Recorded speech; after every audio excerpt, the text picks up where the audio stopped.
aquellas cosas profundas que yo apenas entendía. Desde que el amor las nombra me parecen cristalinas. Aquel tiempo de otro tiempo que sin gloria transcurría. Desde que el amor lo empuja, tiene lo que no tenía. Aquella voz apagada es una voz encendida. Desde que el amor de fuego su fervor le comunica.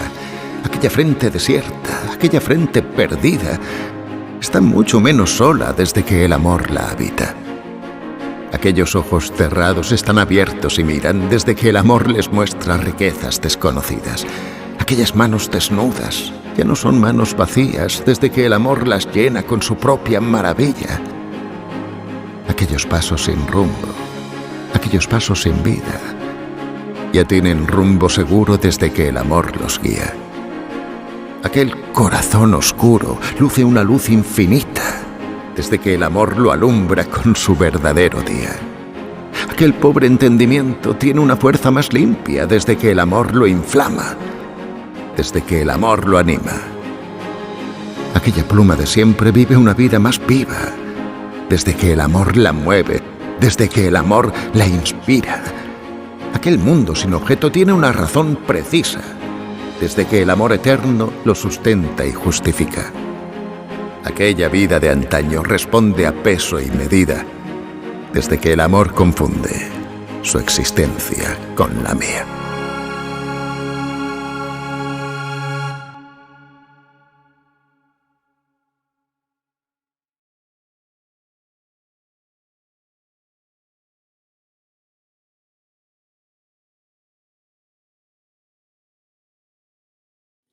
Muy buenas tardes, amigos de Literatura Visión, compañeros de trabajo, compañeros, miembros de la Academia Norteamericana de Literatura Moderna Internacional, a todos los que están en este momento mirando y compartiendo este programa.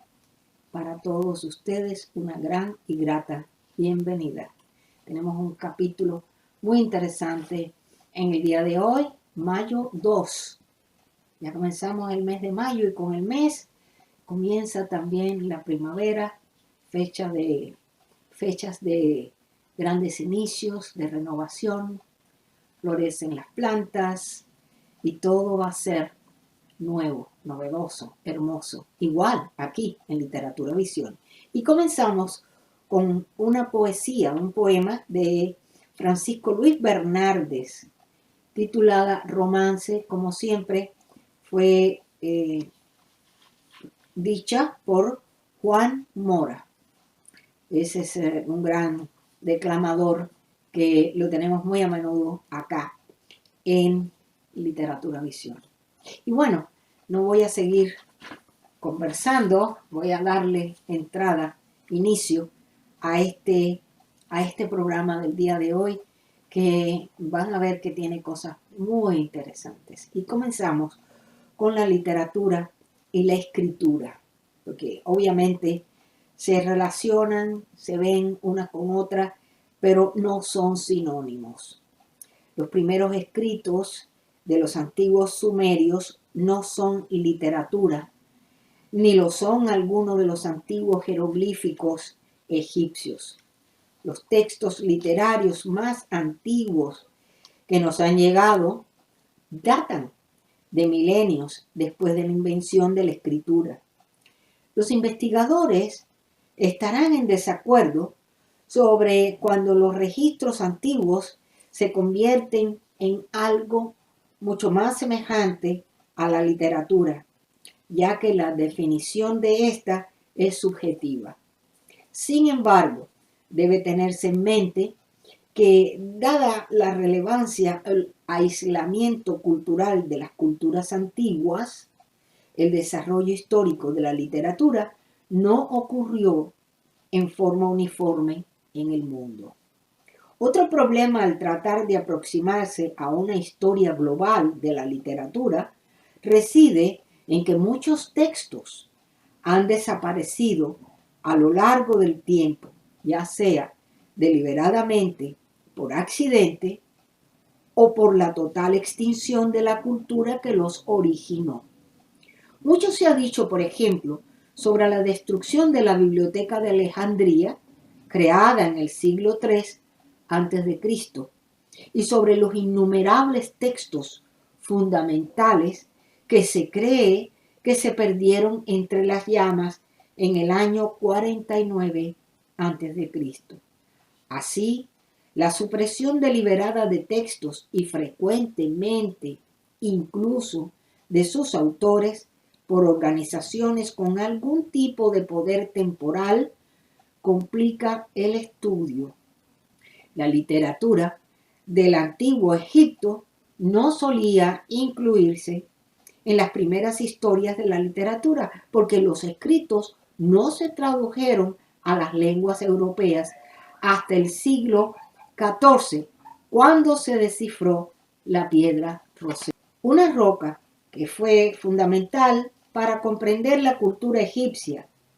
Unos años más tarde de su descubrimiento, se pudo descifrar la escritura jeroglífica, un hallazgo que facilitó el estudio de su civilización. El origen de la disciplina histórica de la egiptología, cuyo primer exponente sería Jean-François Champollion, el estudioso encargado de descifrar la roca. La piedra que en un primer momento identificaron como basalto portaba 3 inscripciones talladas. Ahí en la imagen ustedes pueden ver las diferentes porciones de los escritos. Y se trataba, un equipo de científicos de la expedición la examinó detalladamente. Entonces se trataba de 3 signos distintos y que tras numerosos estudios se identificaron. Una primera parte corresponde a los jeroglíficos egipcios. Un segundo fragmento en escritura demótica y una tercera inscripción en griego antiguo. Fíjense qué interesante, cómo en 3 ocasiones diferentes, 3 idiomas o 3 lenguas o 3 escritos completamente diferentes en una sola piedra, reproducida, estudiada y examinada en las universidades más importantes del Imperio Británico, la piedra seguía siendo un misterio. Se añadieron nuevas inscripciones en los costados que decían capturada por el ejército británico y presentada por el rey Jorge III. Y en 1802 se trasladó al Museo Británico, donde ha estado desde entonces. A partir de sus conclusiones, renació la lengua del antiguo Egipto, que llevaba desaparecida desde el Imperio Romano. Es interesante. El manejo de la escritura jeroglífica hizo posible entender muchos documentos e inscripciones y con ello se reveló la historia de Egipto. Un descubrimiento que permitió ampliar el conocimiento sobre la civilización egipcia y fomentó su estudio. Muchos textos se expandieron por tradición oral durante varios siglos antes de que fuesen fijados mediante la escritura, por lo que son difíciles de datar. El núcleo de Rig Veda parece datar de mediados del siglo II a.C. El Pentateuco de la Biblia, que ya hablamos de esto la semana pasada, normalmente se fecha alrededor del siglo XV a.C., aunque estudios recientes consideran que cuanto más antiguo data del siglo X a.C., otras tradiciones orales fueron fijadas en forma escrita muy tardíamente, como la Edda poética escrita en el siglo XIII.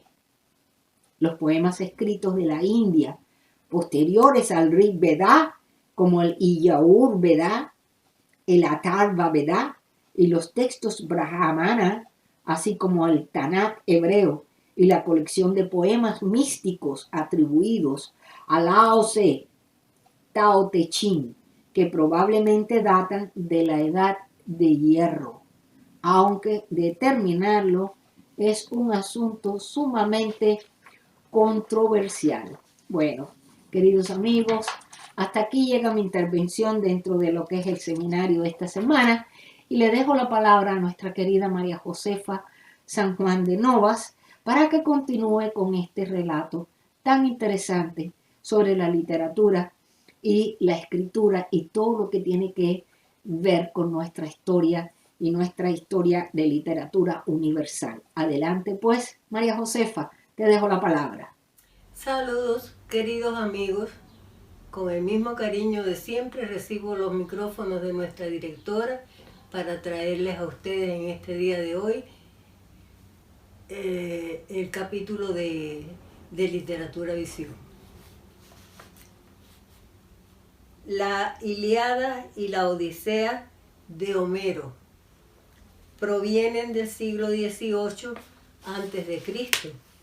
y marcan el inicio de la antigüedad clásica, la que todos amamos.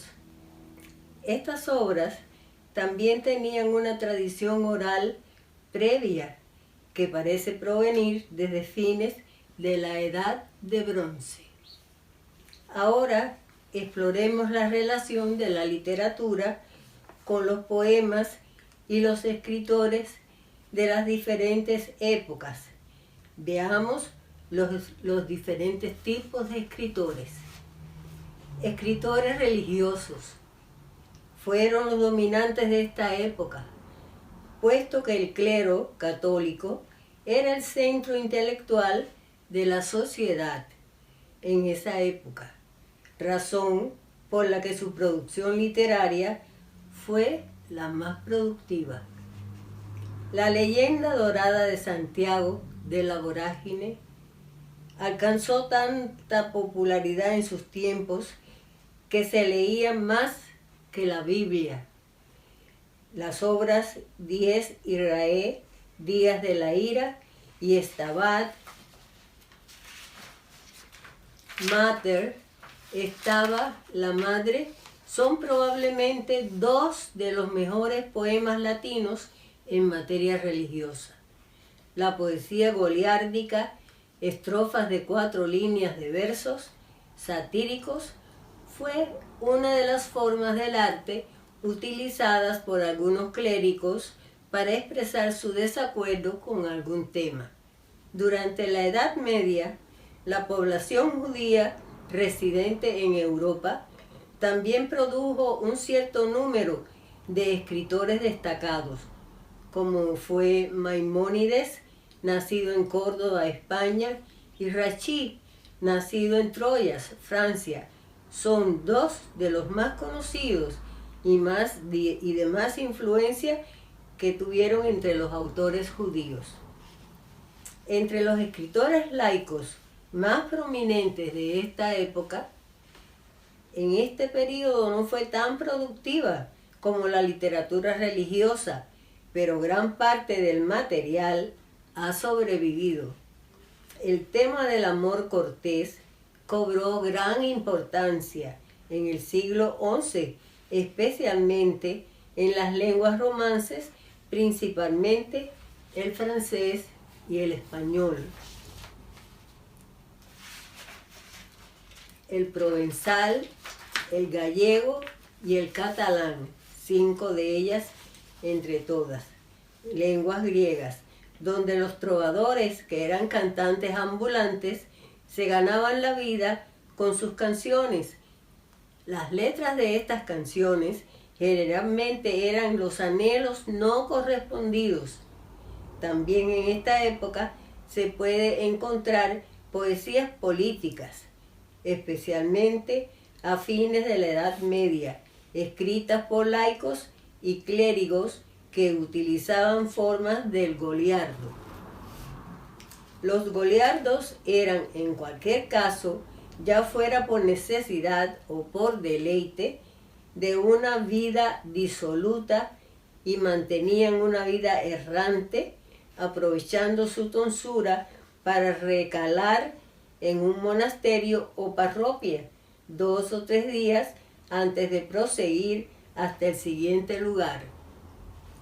Debido a que las universidades eran gestionadas por el clero, también hacían escala allí, de manera que paulatinamente el fenómeno de la goliardía se iría reconvirtiendo en lo que después más tarde se conoció como estudiantina, que fueron muy famosas. Pero más allá de la forma de vida, lo que más interesa de los goliardos en su afición a la literatura es que muchos de ellos escribieron poesías satíricas en latín.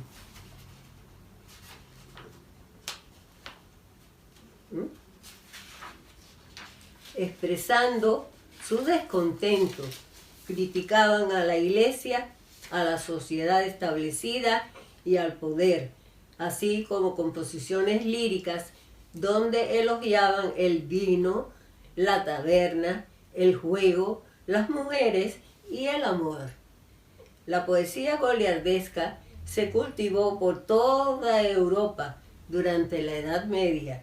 Las composiciones, casi siempre anónimas, son muy diversas, desde poemas sencillos hasta otros muy elaborados y retóricos. En España, los goliardos eran llamados sopistas, y de ellos derivaría la actual tuna, además de la carmina rivipuyencia. Una de las obras que nos ha llegado hasta nuestros días es La razón de amor, con los de nuestros, del agua y del vino, de Lope de Moros, el arcipreste de Hita, también considerado por algunos autores como Goliardo. Hasta aquí, queridos míos, y con cariño ahora voy a tornar mi micrófono a nuestra querida compañera Aurea Fernández Concepción. Muy buenas tardes a todos. Hoy vamos a hablar en este momento de la literatura de viaje. La literatura de viaje también fue muy popular en aquella época, cuyos escritores entretenían a sus lectores con poemas e historias a menudo falsas más allá de la frontera, la que la mayoría de las personas no habían cruzado jamás. Con la aparición de la escritura surgió la literatura como medio de expresión de la creatividad del ser humano. En la literatura sumeria destaca el poema de Gilgamesh del siglo XVII a.C. Se escribieron una treintena de mitos sobre las divinidades sumerias y acadias más importantes, entre los que destacan el descenso de Inanna a los infiernos y los generados en torno a los dioses Enki y Tamuz.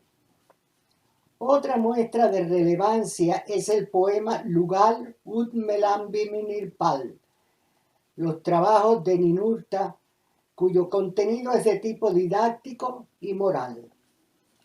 En los poemas de la mitología sumeria y acadia, Ninurta, Nin-Ur, señor de la tierra o señor del arado, era el dios de Nippur, también identificado como Ninhirsut, conformada una triada de dioses junto con su padre Enlil y a su madre Ninlil.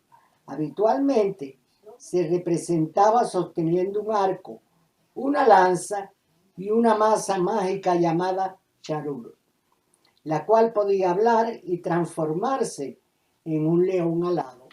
En época arcadia destaca el Atrahasis sobre el mito del diluvio.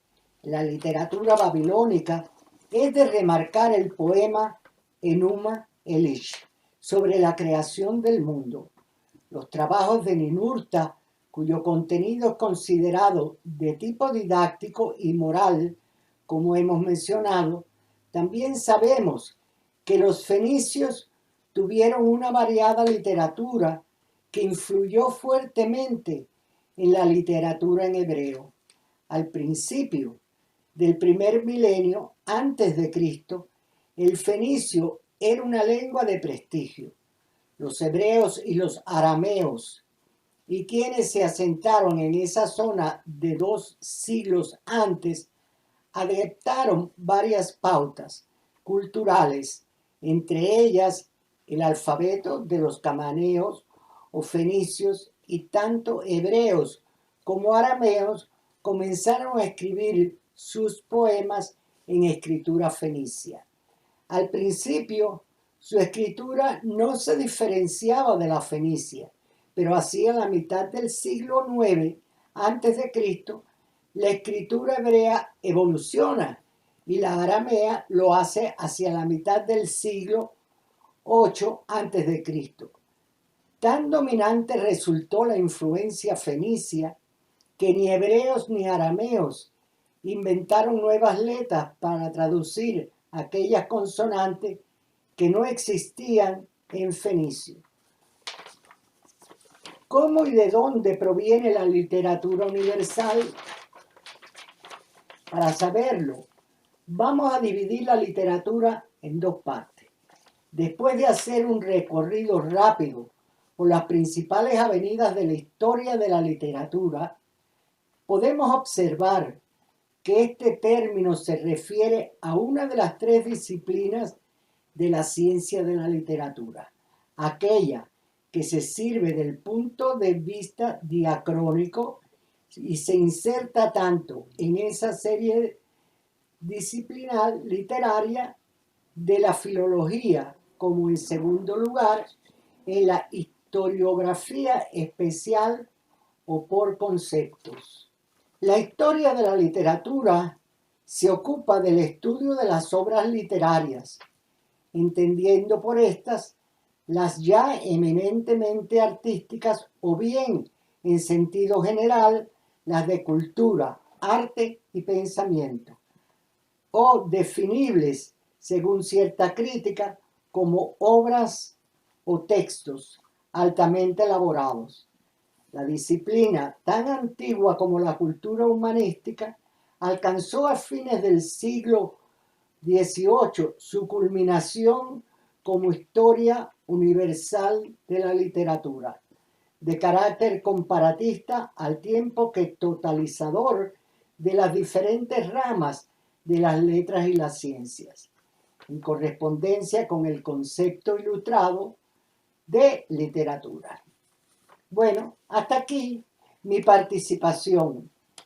Quiero darle las gracias a todos los que comparten nuestra labor para Literatura Visión. Espero que nuestro programa haya sido del agrado de todos. Hasta la próxima.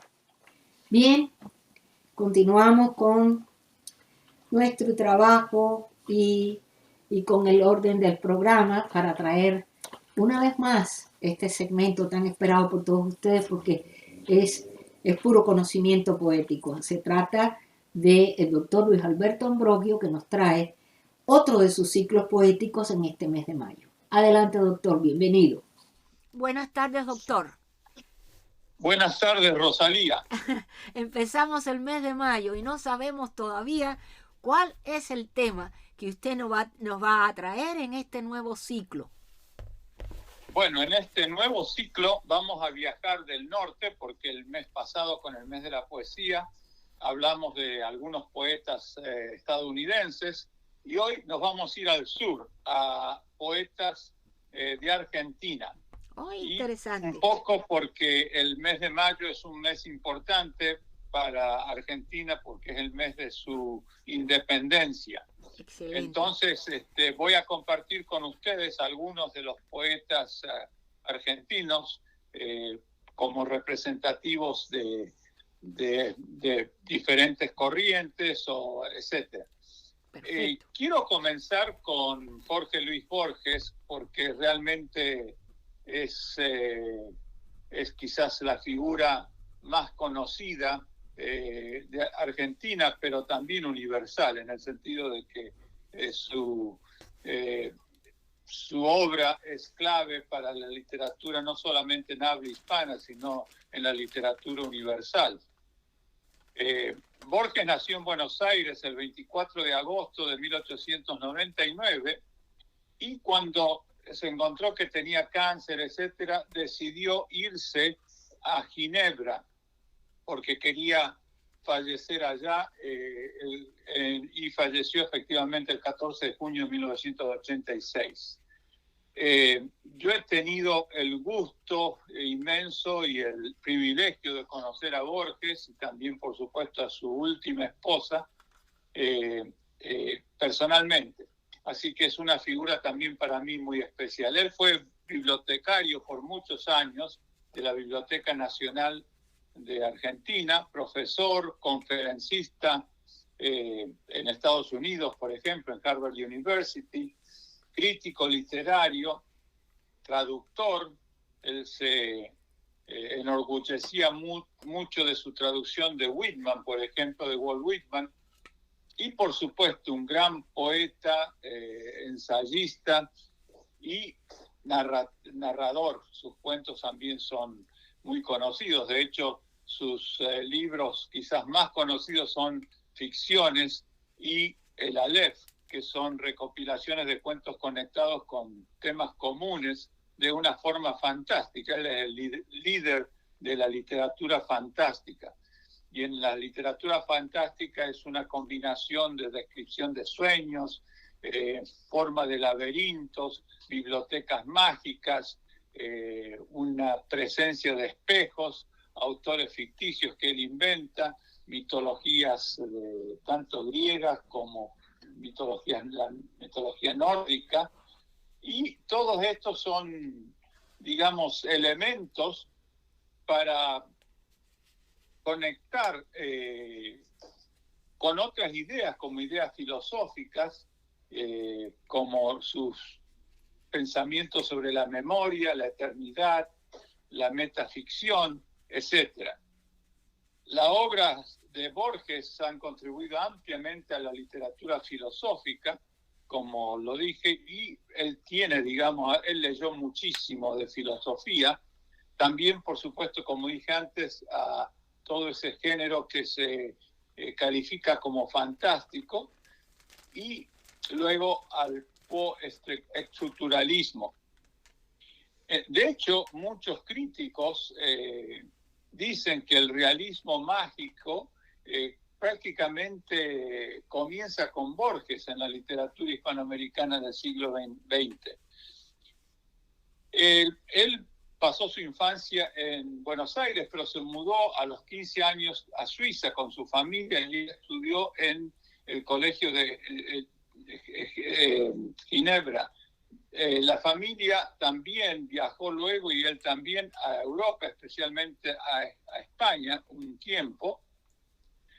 Y en 1921 empezó él a publicar sus poemas y ensayos en revistas y, digamos, con una tendencia literaria ultraísta, como se decía en ese tiempo. Él fue profesor en varias universidades, dictó conferencias, y entre ellas, por supuesto, en la Universidad de Buenos Aires. A sus 55 años quedó completamente ciego. Y numerosos investigadores han sugerido que su ceguera progresiva lo motivó precisamente a crear símbolos literarios innovadores a través de la imaginación.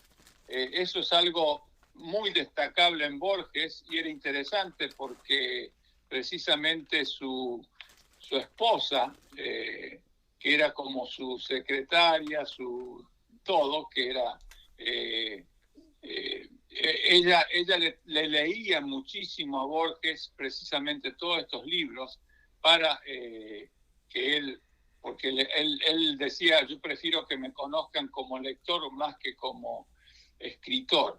Y fue precisamente María Kodama, esta persona con la cual se acabó casando a último momento y quedó a cargo, pues, de todo su legado en este campo. Fue por supuesto, premiado con numerosas distinciones, y después voy a hablar de algunas de ellas en particular. Por supuesto ganó el premio Cervantes, pero es curioso porque no le otorgaron el premio Nobel de Literatura, a pesar de que realmente se lo merecía y que numerosas veces fuese nombrado para ese premio, por su... él fue candidato a este premio por 30 años, pero sus a veces posiciones políticas, a veces incluso mal interpretadas, pero lo hicieron que precisamente el comité del premio Nobel no le diese ese premio más que merecido. Él en su, digamos, su genealogía, es interesante cómo se encaja con ilustres familias argentinas, tanto de estirpe criolla, anglosajona, española, portuguesa, etc. Numerosos destacados personajes en la historia argentina fueron, digamos, de algún modo parientes de él. Por ejemplo, que Francisco Narciso de la Prida, que presidió el Consejo de Tucumán, que es uno de los consejos importantes que firmó el Acta de la Independencia, era pariente de él, como lo fueron Juan Crisóstomo Lafinur, su tío paterno, que era un poeta argentino, autor de composiciones románticas, profesor de filosofía, también Isidoro de Acevedo Laprida, su abuelo materno, que fue un militar que luchó contra Juan Manuel Rosas, una figura política importante en Argentina, presidente de Argentina y promotor de lo que se llama el federalismo. También su padre, abogado, nacido en Entre Ríos, se dedicó a impartir clases de psicología, aunque era de hecho abogado, y pertenecía a una familia de origen portugués. Podríamos seguir destacando todo esto. Su madre, que era porteña, ella aprendió el inglés y eso también se hablaba en su casa tanto castellano como como inglés. Por lo tanto, Jorge Luis Borges creció en una familia multilingüe, porque como dije, su padre era de origen portugués. Bueno, su relación con la literatura empezó a una edad muy temprana. Él empezó a leer a los 4 años y a los 71 años dijo que si yo tuviera que señalar el hecho capital de mi vida, diría la biblioteca de mi padre. En realidad creo no haber salido nunca de esa biblioteca. Es casi como si la estuviera viendo. Recuerdo con nitidez los grabados en acero de la Chambers Enciclopedia y de la Británica. Bueno, son detalles anecdóticos que lo comparto, pero es muchísimo más lo que podría decir.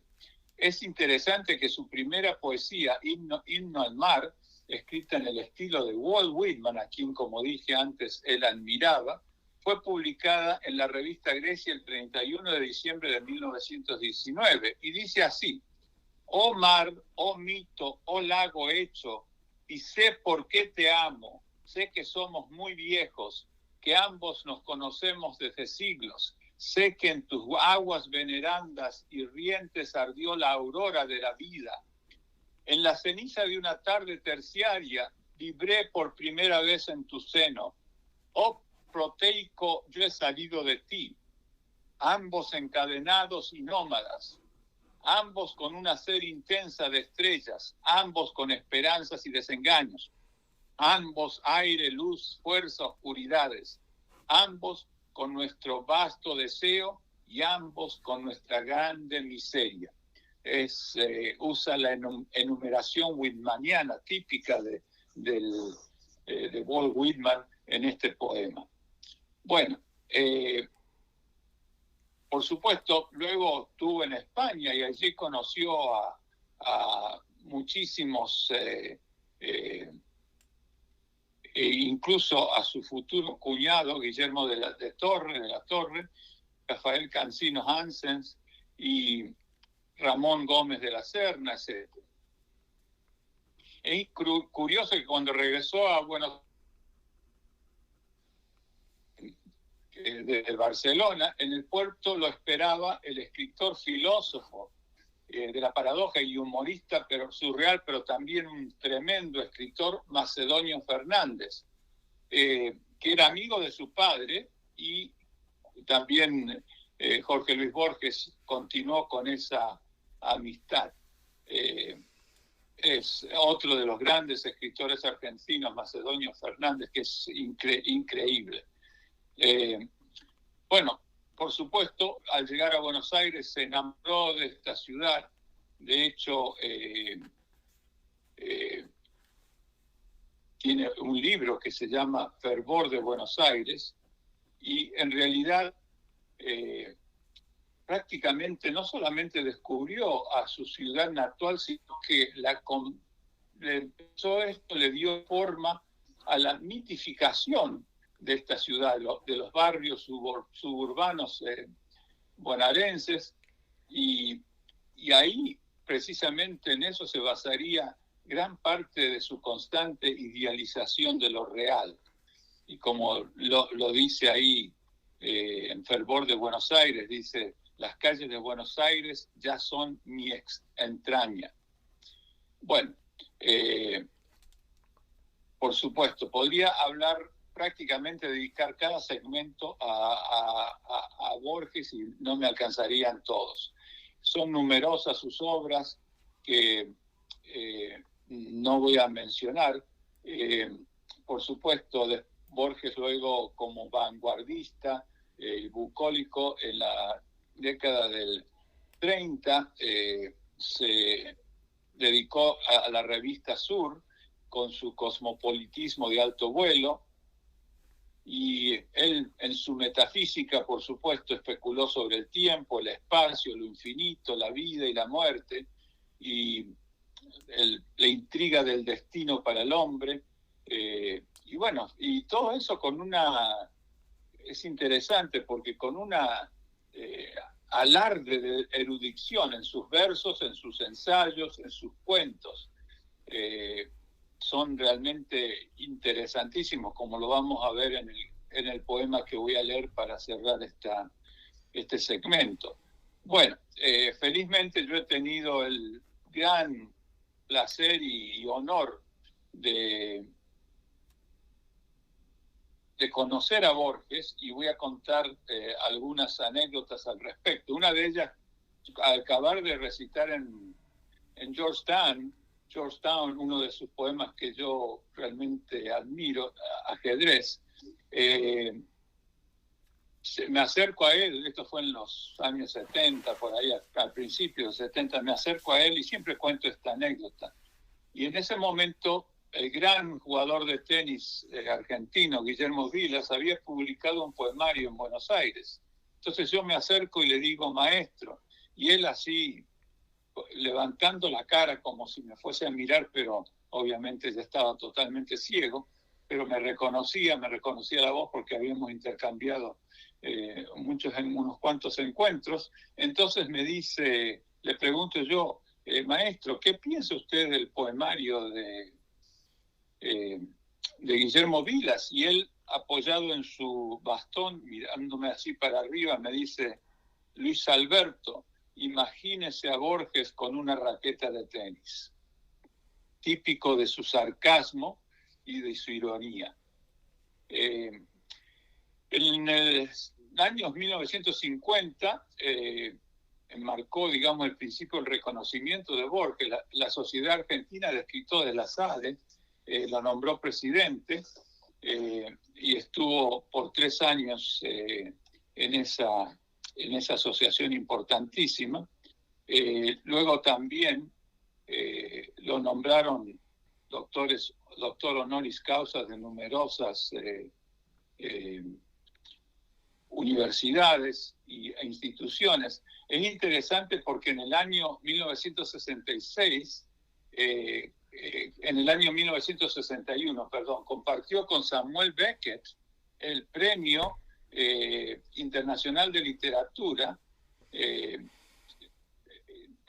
lo entregó en el Congreso Internacional de Editores en Formentor, Mallorca. Creo que el premio en sí se llama el Premio Formentor, y lo ganó junto con Samuel Beckett, pero y tuvo muchos otros premios que no voy a enumerar. Yo creo que ya no tenemos más tiempo. Como dije antes, fue también conferencista en la Universidad de Harvard y en numerosas universidades. Mantuvo relaciones muy estrechas con una serie de escritores estadounidenses. Y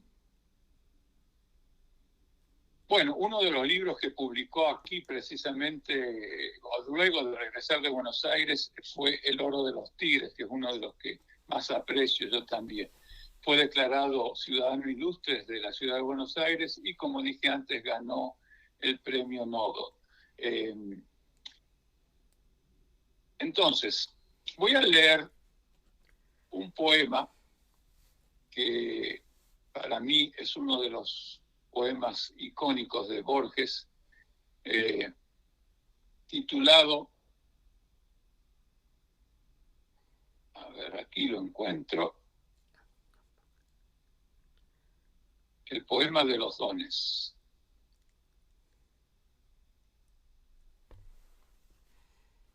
Perdón, voy a leer Ajedrez, porque esa referencia que hice anteriormente y que realmente me llama mucho la atención. Dice: Ajedrez.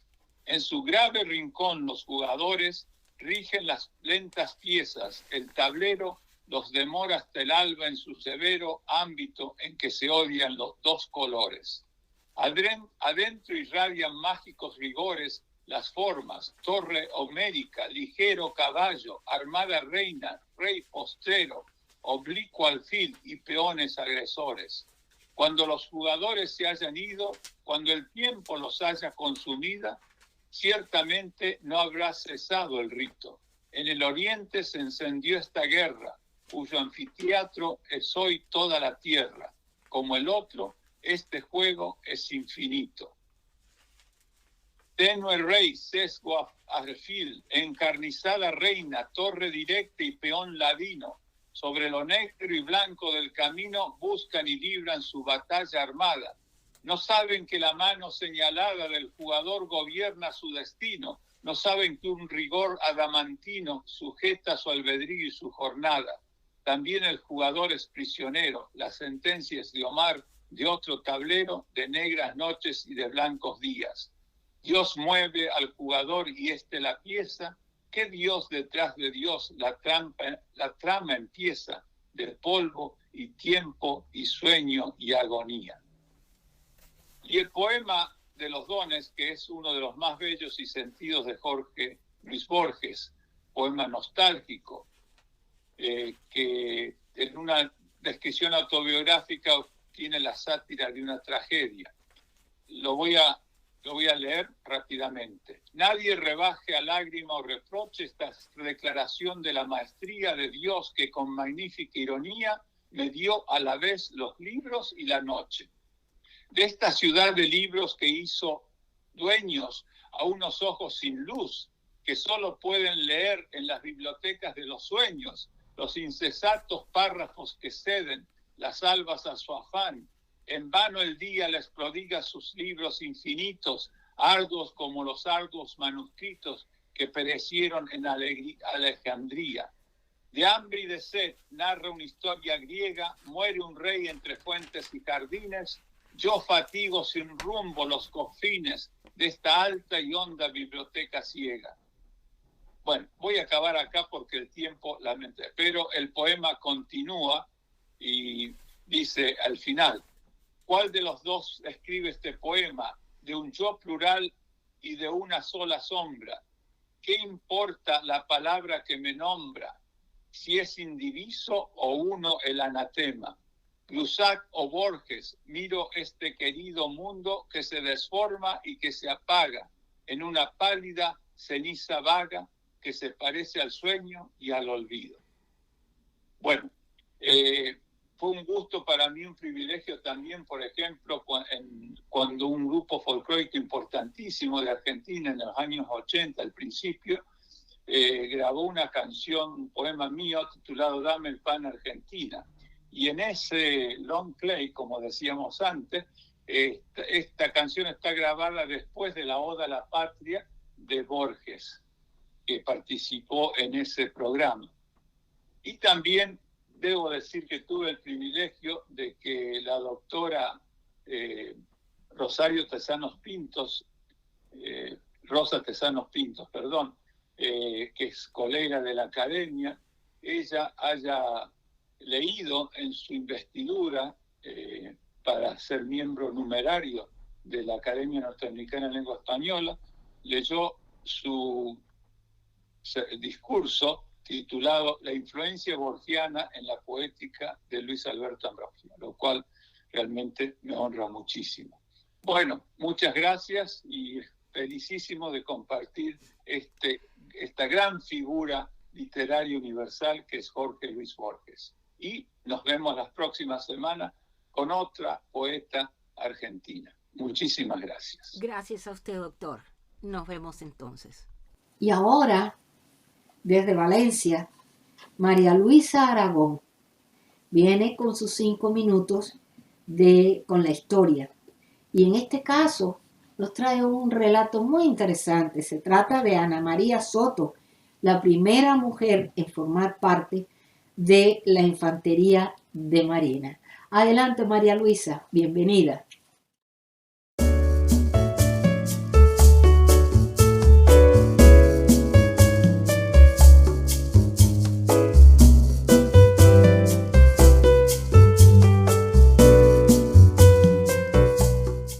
Les saluda Marisa Aragón para Literatura Visión desde Valencia, España. El relato de hoy es Ana María de Soto, la primera mujer en formar parte de la Infantería de Marina.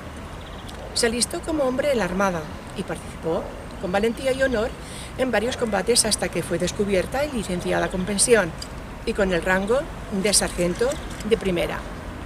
Ana María de Soto decidió saltarse todas las reglas para alcanzar su propósito. Así, esta mujer natural de Aguilar de la Frontera, Córdoba, nacida el 16 de agosto de 1775, se fue un día de su casa sin conocimiento de sus padres, con casi 18 años, con el objetivo de vestir el uniforme del cuerpo de batallones, embarcarse en la Armada Española y vivir aventuras. Pasó a la historia por ser la primera mujer que se alistó a la Infantería Marina Española, además de ser una de las pocas valientes que decidió ostentar un papel que hasta entonces estaba relegado a la figura masculina. Como mujer no podía hacerlo, decidió disfrazarse de hombre, como Antonio María de Soto. Mintió incluso sobre su edad, diciendo que tenía 16 años, para que su rostro añeñado no levantase sospechas. Embarcó a bordo de la fragata Nuestra Señora de las Mercedes, para pasar a continuación a la fragata Balbina. Seguidamente se embarcó en la Santa Dorotea y volvió a Nuestra Señora de las Mercedes, idas y venidas por los mares, buscando aventuras y cumpliendo el deber de buen soldado. Antonio, Ana María de Soto, participó en la guerra que España mantuvo contra Francia. Igualmente participó en la defensa de Cádiz y su bahía contra los ingleses, junto a marinos de la talla de Gravinas, Caño, Churruca, Espinosa. Después tomó parte también en la batalla naval del Cabo de San Vicente. Tras estas intensas y valerosas acciones de guerra, Antonio de Soto, a bordo de la fragata Matilde, enfermó. Y en su examen médico, a causa de unas fiebres muy altas, puso de relieve que se trataba de una mujer y que su nombre real era Ana María. Puesto que no estaba permitida la presencia de mujeres a bordo de un buque de guerra, y más aún tras haber engañado a las autoridades, Ana María de Soto fue obligada a desembarcar. Su caso fue remitido al Palacio Real para que se le castigase, pero lejos de recibir castigo lo hizo en medio de la admiración y respeto de sus camaradas, que la habían conocido y tratado en sus más de 5 años de servicio, solicitando ella por su parte la licencia absoluta, la cual le fue concedida.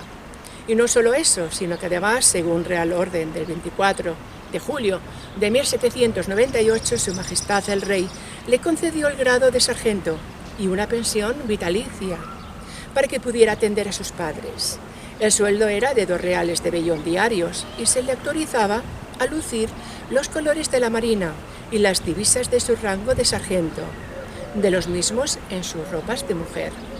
Ana María de Soto, primera mujer española, infante de Marina, falleció a los 58 años de edad, el 4 de diciembre de 1833. Una vida apasionante que supuso un hilo en la historia de España, un camino valiente y audacia para embarcarse en los navíos de guerra que surcan los mares y se enfrentan a los enemigos de la patria. Una figura relevante que merece ser conocida.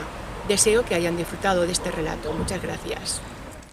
Y continuamos con los apuntes literarios de nuestro querido doctor Jaime Cossack, que desde Madrid nos trae sus 5 minutos de apuntes literarios. Adelante, doctor. Bienvenido. Tiene la palabra.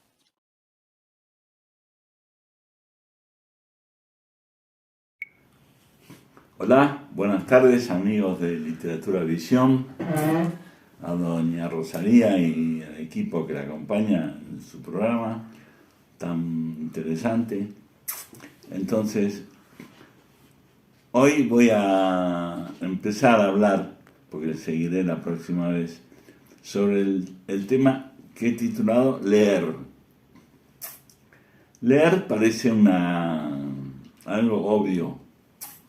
Sin embargo, hay una larga historia en el hecho de leer, porque durante muchos siglos ha sido un instrumento de dominio, el evitar que la gente lea, que la gente del pueblo, digamos, sea capaz de leer.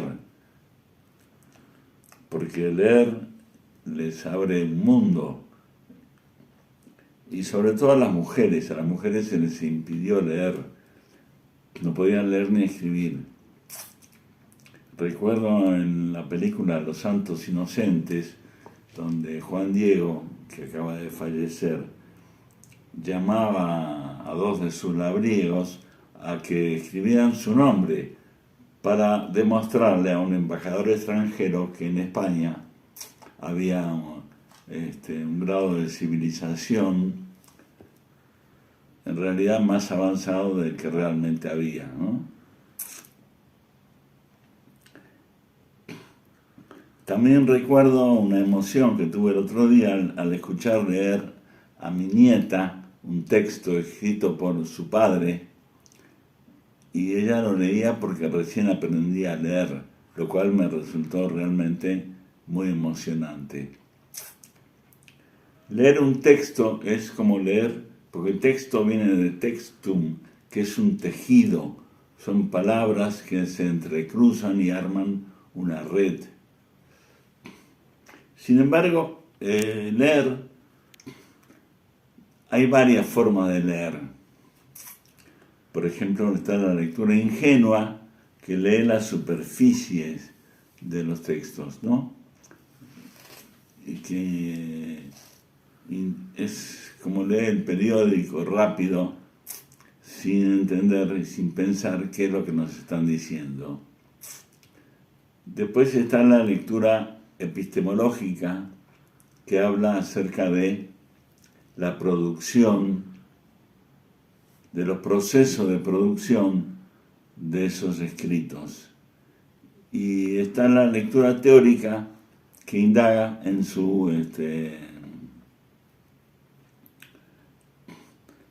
en los principios que la sustentan. Y a propósito de esto recuerdo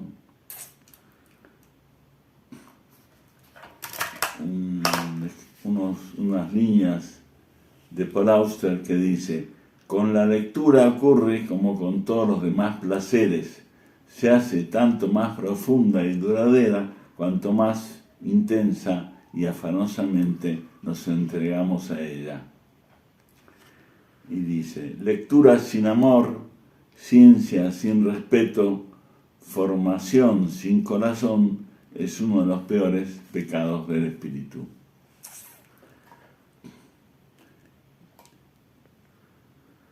Y con respecto a la poesía, por ejemplo, también recuerdo a Borges, que decía que cuando escribimos poesía, en general, es una variación, no una novedad. Y además que igual escribimos un verso que leímos hace mucho tiempo y que no recordábamos haberlo leído, y lo escribimos como si fuera nuestro, razón por la cual él pensaba que tal vez los poemas no deberían tener una firma, una autoría, como antiguamente era la poesía anónima, la que se llevaba en los pueblos de feria en feria y se divulgaba de esa manera. Entonces, se trata de la acción de leer un libro y eso provoca que se desee hablar de él. Y entonces, ¿qué clase de hechos o detalles nos sugiere o cabe observar? ¿Qué tipo de hechos suscita o qué cuestiones despierta en nosotros, en los lectores? Y es de lo que hablaremos la próxima vez. Muchas gracias y buenas tardes. También desde España, desde Madrid, nuestra vicepresidenta de la Academia Norteamericana de Literatura Moderna Internacional del Reino de España. Aquí tenemos nuevamente a María del Carmen Aranda en uno de sus segmentos titulado Mujeres en la Historia. Y hoy trae un relato excelente. Les va a gustar. Se trata de Juana de Arco. Bienvenida, María del Carmen. Adelante. Muy buenos días, buenas tardes o buenas noches. Desde el capítulo Reino de España continuamos con estos relatos, estas historias de mujeres de la historia. Hoy vamos a hablar de Juana de Arco, una gran heroína francesa. Un 6 de enero, festividad del Día de Reyes en España de 1412, en un pequeño pueblo francés llamado Domremy, en el seno de una familia campesina acomodada, nacía una hermosa niña, la doncella de Orleans. Hoy, 6 siglos después, recordamos a esta joven que a los 19 años fue condenada como hereje por la Iglesia y quemada viva en Rouen, capital de la región de Normandía en el norte de Francia. ¿La prueba de su delito? Pues haber vestido ropas de hombre, pero su auténtico crimen fue apoyar al rey de Francia frente al monarca inglés. Desde que tenía 13 años, aquella hija de esta modesta familia campesina de la aldea de Domremy en Lorena había escuchado voces y visto apariciones de los ángeles que le instaban a ir en auxilio del rey de Francia, Carlos VII Valois, al que los ingleses habían obligado a renunciar a sus derechos en beneficio de Enrique VI de Inglaterra. Contábamos a principios de 1429, Juana se presentó en la corte de Carlos VII en Chinon y tras ser examinada por una comisión de teólogos los convenció de que Dios la había enviado para librar al pueblo francés de las calamidades que sufría. La prueba definitiva llegó cuando la doncella se puso al frente de las tropas que lograron liberar la ciudad de Orleans del asedio inglés. Pocas semanas después, Carlos VII fue coronado solemnemente en la catedral de Reims, en presencia de esta joven francesa guerrera. Pero pronto las tornas cambiaron. En vez de sacar a los ingleses de Francia tal y como ella predijo, no lo hicieron y el ejército sufrió varios reveses militares. Incluso peor, el 23 de mayo de 1430 Ella misma fue capturada por los hombres del duque de Borgoña, al norte de París. Juana, en este caso, no era invencible, no era una enviada de Dios, era de carne y hueso, había sido detenida. Los ingleses y sus aliados franceses lo tenían muy claro. Lo que tenía Juana de Arco era el diablo en su interior, por lo cual fue detenida.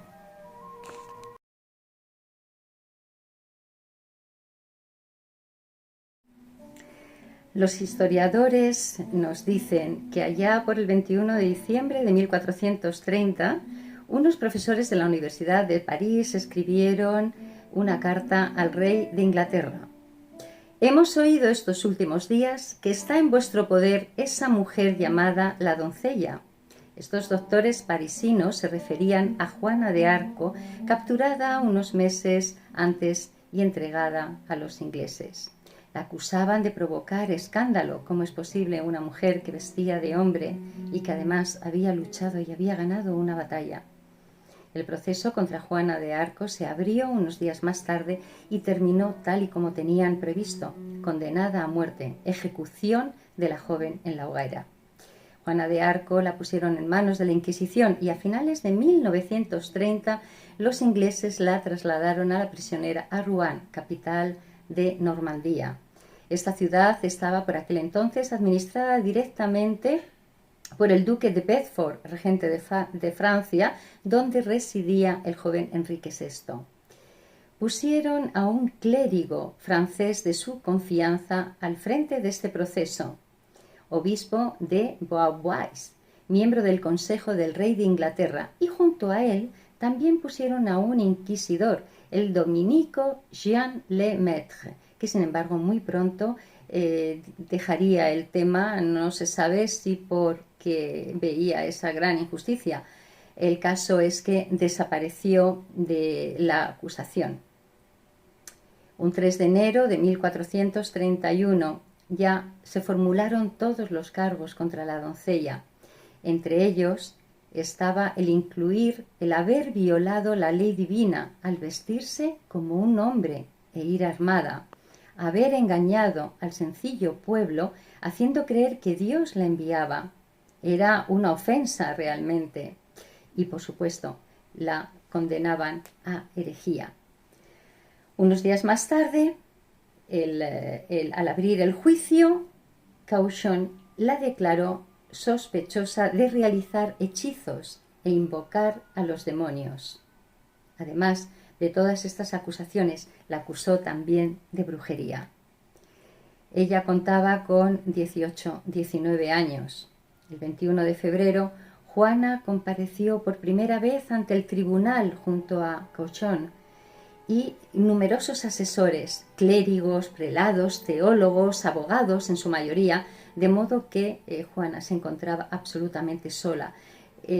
Tuvo frente a ella un centenar de jueces durante los 5 meses que duró el proceso. Sin embargo, la pobre acusada tuvo que defenderse sola porque se le privó de tener un abogado, alguien que la defendiese. Todas las imputaciones que le fue imputada a la joven de culpabilidad obtuvo una rápida condena. Los interrogatorios eran muy difíciles, sutiles y engañosos. Dice un contemporáneo, hasta el punto de que muchos clérigos y letrados allí presentes habían tenido problemas para contestar, por lo que muchos murmuraban. Pero la joven supo defenderse muy bien. Sus réplicas constantes desarbolaban a menudo a los jueces y despertaban la admiración del público. Respondía con mucha prudencia si estaba segura de estar en la gracia de Dios. Si contestaba que no, reconocía ser una falsante, mientras que si decía que sí, afirmaba estar fuera del juicio de la Iglesia. La conclusión, la contestación de Juana fue: si no estoy en ella, en la gracia, que Dios me ponga, y si lo estoy, que Dios me mantenga.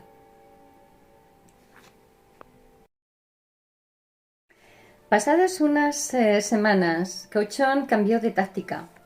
En lugar de seguir con las acusaciones, se centró en los cargos de brujería, de tal manera que pudieran condenarla por herejía.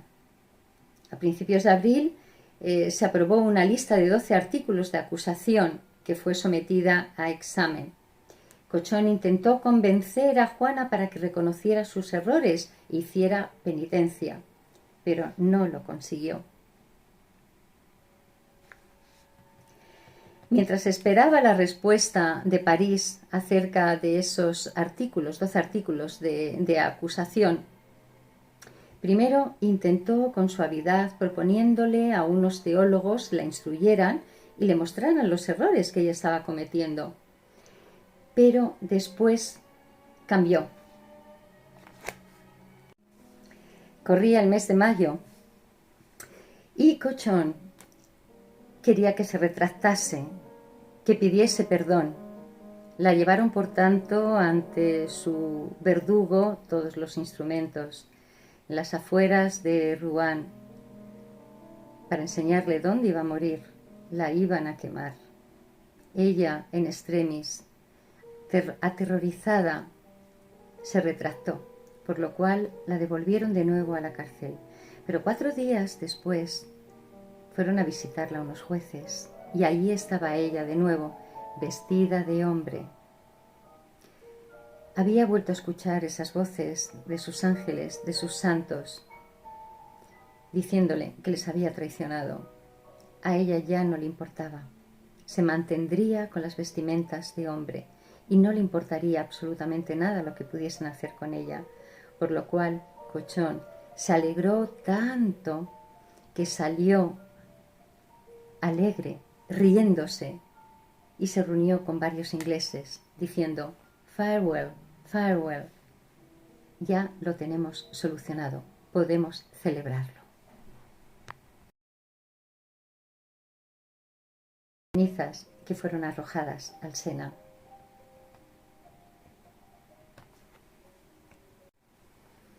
La historia comenzó a ser más favorable para Francia, quien consiguió que Borgoña retirara su apoyo a Inglaterra y fueron reconquistando los territorios ingleses. Finalmente fue en la batalla de Castillón, en el año 1453, la que puso fin a la Guerra de los 100 años.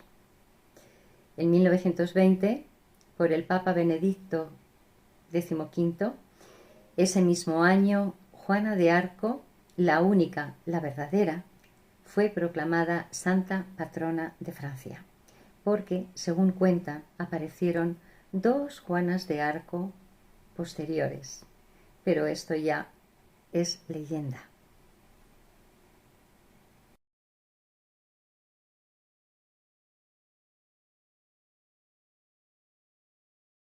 Mujeres como ella engrandecen al ser humano y también hacen muy pequeños la codicia de otros que bajo y amparados bajo la ley y bajo su verdad se cometieron crímenes imperdonables.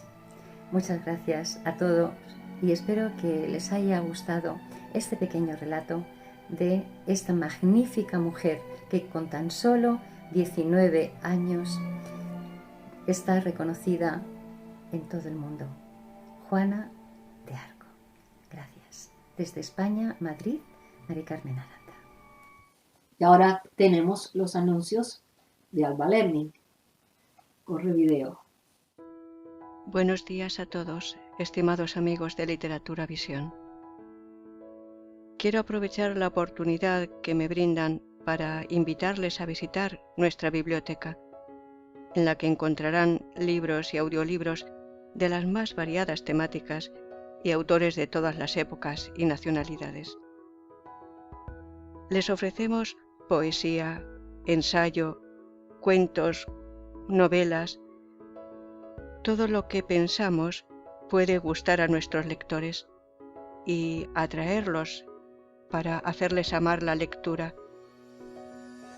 Ese es nuestro único objetivo, el promover el amor por los libros y el respeto por los autores, muchos de los cuales casi han pasado al olvido, y son precisamente esos los que nosotros queremos rescatar para que los miles de lectores que nos visitan a diario puedan disfrutar de la belleza de sus obras. Cervantes, con su Don Quijote de la Mancha y las novelas ejemplares, Jorge Isaacs, con su novela María, Gustavo Adolfo Bécquer, con las rimas y leyendas, Santa Teresa de Jesús y cientos de autores más le esperan en nuestra página. Muchas gracias. Saludos y mis respetos desde España.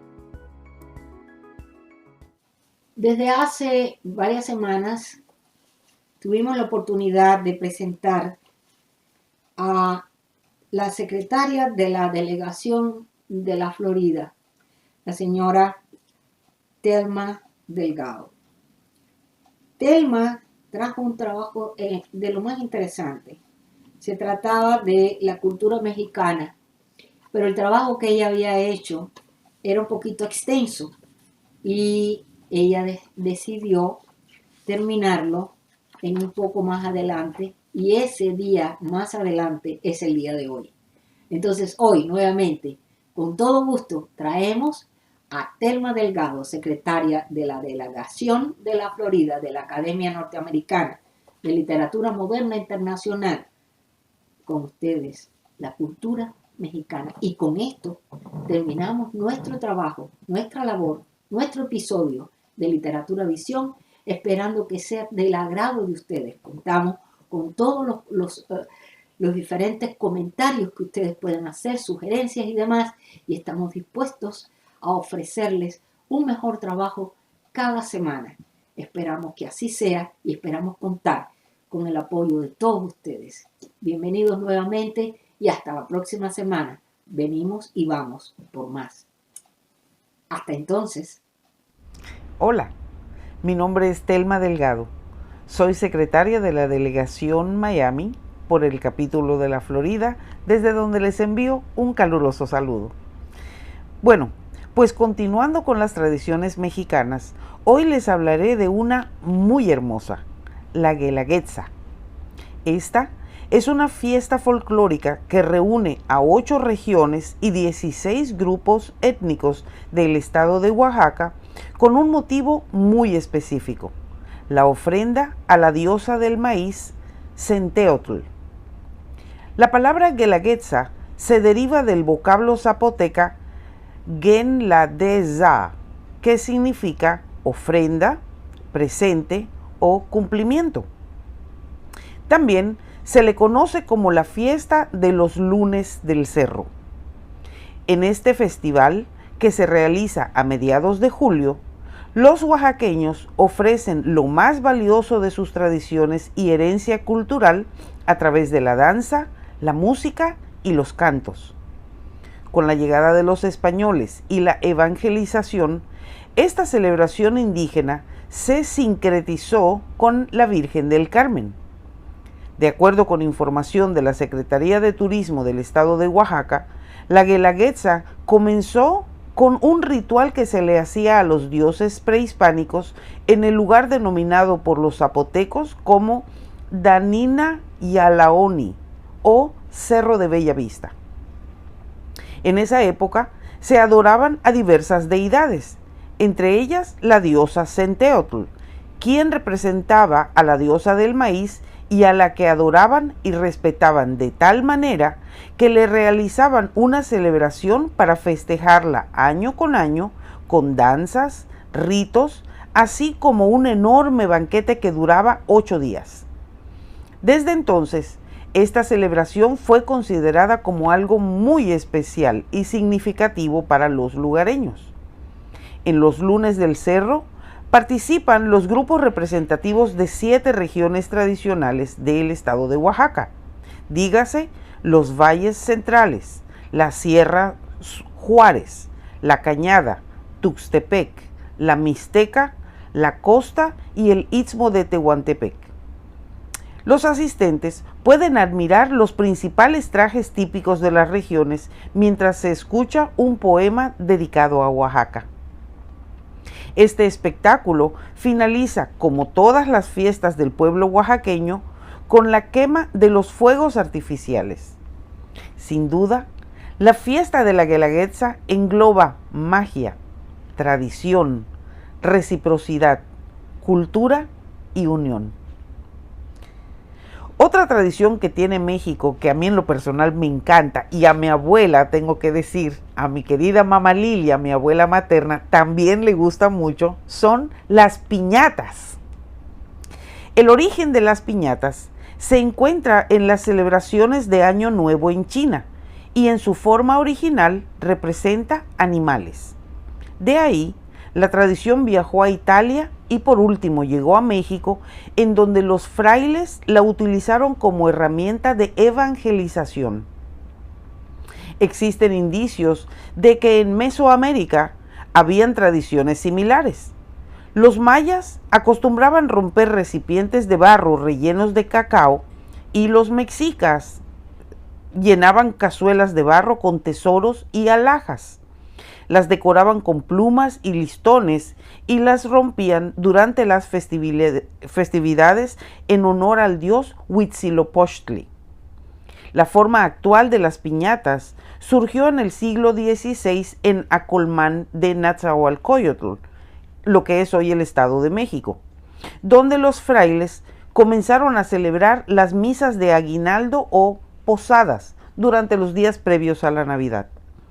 Actualmente, las piñatas se elaboran a partir de una olla de barro o cartón moldeado cubierto de papel colorido y se rellenan con dulces, fruta, cacahuates y juguetes también. Después se rompen con un palo. El diseño original de las piñatas tiene un simbolismo muy específico. Los 7 picos representan los 7 pecados capitales. Sus brillantes colores simbolizan la tentación.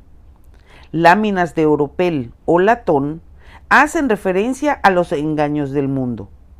Vendarse los ojos nos recuerda que la fe es ciega.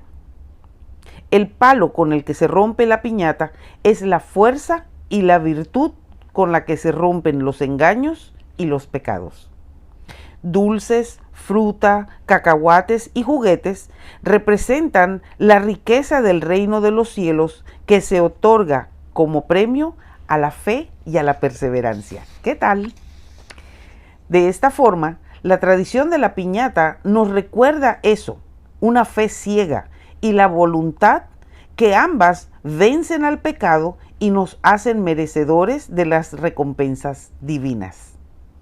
Los asistentes forman un círculo en torno a la persona que va a romper la piñata y la animan entonando rimas. Dale, dale, dale, no pierdas el tino, porque si lo pierdes, pierdes el camino. Aunque las piñatas fueron originalmente usadas para evangelizar a través de los años se hicieron parte indispensable de las fiestas infantiles y en las posadas, que es otra tradición de la que le quiero informar hoy. México tiene una celebración navideña como ninguna otra. Del 16 al 24 de diciembre se celebran una serie de 9 fiestas populares que representan el peregrinaje de la Virgen María y su esposo José previo al nacimiento del niño Jesús. El origen de las posadas se remonta al siglo XVI, y si bien son de carácter religioso, la expansión del catolicismo las ha convertido en una celebración indispensable en la temporada navideña. De acuerdo con la tradición católica, las posadas representan, como dije anteriormente, el peregrinaje de María y José de Nazaret a Belén. A su llegada, María estaba a punto de dar a luz, pero fueron rechazados en posadas y hogares por igual. Tras un largo recorrido, se les ofreció un humilde pesebre, donde nació el niño Jesús. En México, la historia de las posadas comienza, como muchas tradiciones locales, con un encuentro de 2 culturas. Previo a la conquista española, los aztecas celebraban durante el mes del Panquetzalitztli, que significa levantamiento de banderas, y como última veintena del calendario equivale a diciembre, la llegada de Huitzilopochtli, el dios del sol y de la guerra. Durante la celebración se izaban banderas y estandartes en el templo principal y se decoraban los árboles frutales previo al solsticio de invierno. Con la llegada de los españoles, los religiosos reemplazaron el culto a Huitzilopochtli con una fiesta previa a la Navidad. Para 1587, Fray Diego de Soria, superior del convento de San Agustín de Acolmán, en lo que es hoy el Estado de México, pidió permiso al Papa Sixto V para celebrar unas misas de aguinaldo, en las que se incorporarían pasajes de la Navidad. Para hacerlas aún más atractivas, con el paso de los años se fueron agregando elementos que permanecen hasta nuestros días, como las piñatas, las velas y la entrega de dulces o aguinaldos. Si bien estas fiestas comenzaron en los atrios de la iglesia, eventualmente se extendieron a lo largo de las calles de México en todo el país. Como mencioné anteriormente, la posada representa la petición de alojamiento que hicieron María y José en Belén. Por esto, la posada consiste en dividir dos grupos que están en una casa, unos están adentro de la casa y unos están afuera, y los que están afuera piden posada cantando. Son muchos versos, pero el principal con el que empieza dice: en el nombre del cielo os pido posada, pues no puede andar mi esposa amada. El segundo grupo, el que está dentro de la casa, entonces niega la petición respondiendo: aquí no es mesón, sigan adelante, no les puedo abrir, no vaya a ser un tunante. Este intercambio continúa por algunos minutos en los que los peregrinos piden ser acogidos y explican su situación. Al final, quienes están adentro abren las puertas y dan la bienvenida al grupo. Una vez todos reunidos, empieza la fiesta. Se procede a romper la piñata y también se usan muchas luces de bengala. Dado que las posadas se celebran al exterior y durante época de frío, el gran complemento de las posadas navideñas es el ponche de frutas, que por lo general incluye piloncillo, tejocote, guayaba, caña de azúcar, manzanas y canela. Bueno, concluyo mi participación agradeciendo a la Academia por esta oportunidad que me dio de compartir mi cultura mexicana y me despido con una frase que yo sé que muchos de ustedes saben. México lindo y querido, si muero lejos de ti, que digan que estoy dormido y que me traigan aquí. Muchas gracias.